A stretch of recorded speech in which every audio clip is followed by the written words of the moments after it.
Hi guys! So for today's vlog, so on the way kami ni G-Style sa The Cave de Oyster dahil meron kaming reservation. So first time namin kakain dito dahil nung last time, nung napadaan kami dito guys, fully booked sila. So sabi namin ni G-Style na next time magpapabook tayo dito ahead of time para naman matry natin. So, ayan. So, ganun ngayon ang ginagawa namin ni G-Style na pag meron kaming nakitang restaurant, ayan, magpapabook kami. Siguro 1 week before or 2 weeks. Syempre, mas okay pag mas maaga. Dahil nga dito sa Japan, kailangan talagang magpa-reserve ka. Lalo na sa mga magagandang restaurant. Katulad nito guys, may nakita na naman kami.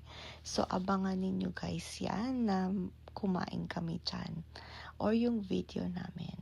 So, ayan, papakita ko sa inyo yung lugar kung saan malapit na dito yung The Cave de Oyster.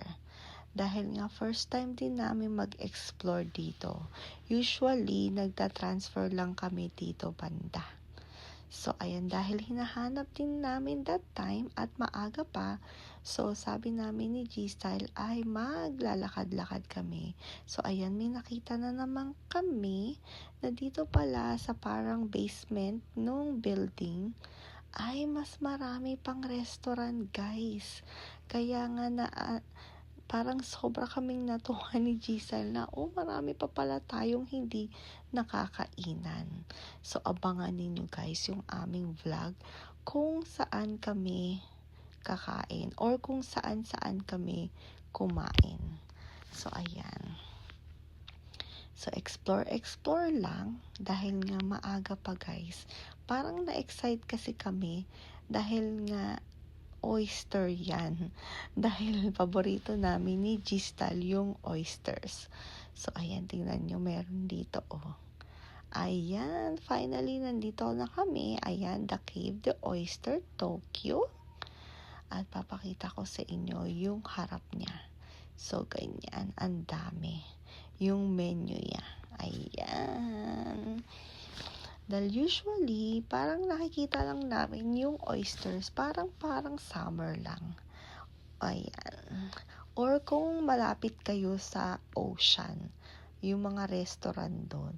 Pero dahil nga dito guys, Tokyo, ayan. So, ayan na kami ni G-Style. Ayan, nag-order na siya. 'Di ba? Mukha siyang excited. Dahil nga tingnan nyo, napaka-cheap nung kanilang menu. Dahil akala din namin masyadong mahal. Dahil nga syempre mahal yung oysters guys. So ayan, pakita ko sa inyo. Ayan na yung in-order ni G-Style. So in-explain din sa amin na meron siyang iba't ibang oyster na galing kung saan part ng Japan. At syempre may matching yan na white wine. Ayan. O, diba? At syempre, umorder din kami ng salad. So, importante guys na kumain ng salad. At ayan, si Giselle nag-start ng kumain. At ayan ako. Mag-start na rin ako kumain guys. At sabi ni G-Style na babalik kami dito. At ito pa yung ibang in-order namin. Dumating na sila. Ayan, mukha siyang konti pero guys, mabigat siya sa tiyan. At ayan, meron din kaming, hindi ko sure guys kung ano mga pangalan nito. Ayan, meron din kaming soup na may kasamang bread. At ayan, may pasta. Tig-isa kaming pasta ni G-Style. At magkaibang pasta yan. So, at least matatry namin. Bali, share na kami, guys. At ayan, tingnan nyo, diba? Ang saya-saya namin dahil busog na. Ayan. So, maglalakad-lakad kami para naman bumaba yung kinain namin. Ayan, tingnan nyo. At natuwa din ako, meron siya parang dito na Dragon Ball. Ayan, so isang street yan na puro Dragon Ball. Ayan, nakalagay anniversary. So, ayan guys.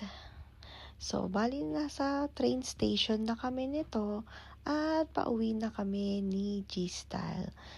So, paano guys? Hanggang dito na lang ulit muna. Thank you guys for watching. See you guys next time. Ingat kayo. Bye guys!